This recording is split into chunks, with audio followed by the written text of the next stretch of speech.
नमस्कार। बड़ी खबर इस वक्त अमेरिका से निकलकर पूरी दुनिया का ध्यान मिडिल ईस्ट की तरफ खींच रही है। संकेत साफ हैं। मध्य पूर्व में अमेरिका किसी बड़े एक्शन की तैयारी कर रहा है। दरअसल मिडिल ईस्ट में अमेरिकी KC-135 एयर रिफ्यूलिंग एयरक्राफ्ट ने हाल ही में एक अहम वॉर एक्सरसाइज को अंजाम दिया है। इस एक्सरसाइज में C-17A ग्लोब मास्टर के साथ हवा में ईंधन भरने की ड्रिल की गई। यह उसी तरह की तैयारी है जो ईरान पर पिछले हमले से पहले भी देखी गई थी। अब जब एक बार फिर से यही वो ड्रिल सामने आई है, लेकिन दोस्तों उससे पहले एक छोटी सी बात दिल से कहना चाहता हूँ।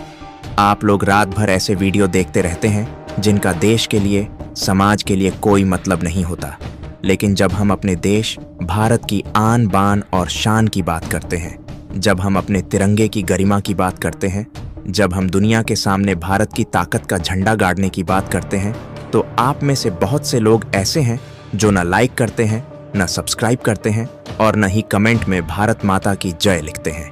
तो दोस्तों, सवाल उठना लाजमी है, क्या अमेरिका फिर से किसी बड़े युद्ध की ओर बढ़ रहा है? इस पूरी तैयारी के पीछे अमेरिका की नाइट स्टॉकर्स रेजिमेंट बताई जा रही है, जो स्पेशल ऑपरेशंस के लिए जानी जाती है।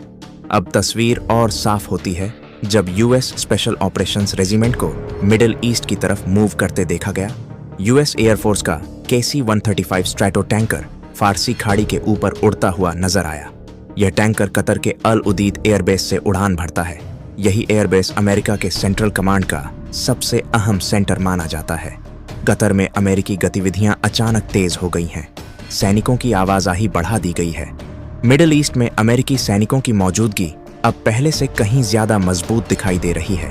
अब यहाँ समझने वाली सबसे अहम बात यह है कि KC-135 air refuelling aircraft fighter jets को हवा में ईंधन देने के लिए इस्तेमाल होता है। मतलब साफ है, लंबे एयर ऑपरेशन की तैयारी। इसी के साथ सवाल फिर खड़ा होता है, क्या अमेरिका किसी भी वक्त ईरान पर हमला कर सकता है? क्योंकि हाल के दिनों में अमेरिकी राष्ट्रपति डोनाल्ड ट्रंप की चेतावनियां भी काफी सख्त रही हैं। डोनाल्ड ट्रंप की तरफ से साफ कहा गया है कि अगर नागरिकों की हत्या होती है तो अमेरिका चुप नहीं बैठेगा। ट्रंप ने यह भी इशारा दिया है कि ग्राउंड ऑपरेशन की जगह एयर ऑपरेशन को तरजीह दी जाएगी।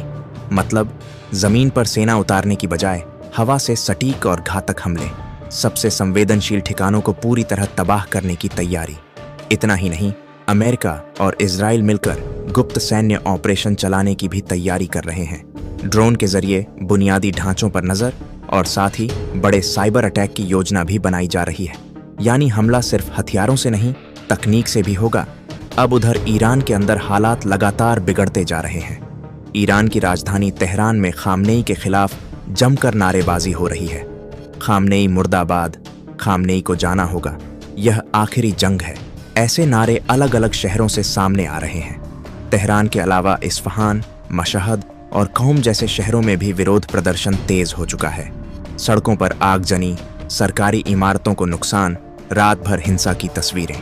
ईरान में हालात इतने गंभीर हो चुके हैं कि पूरे देश में इंटरनेट सेवा बंद कर दी गई है।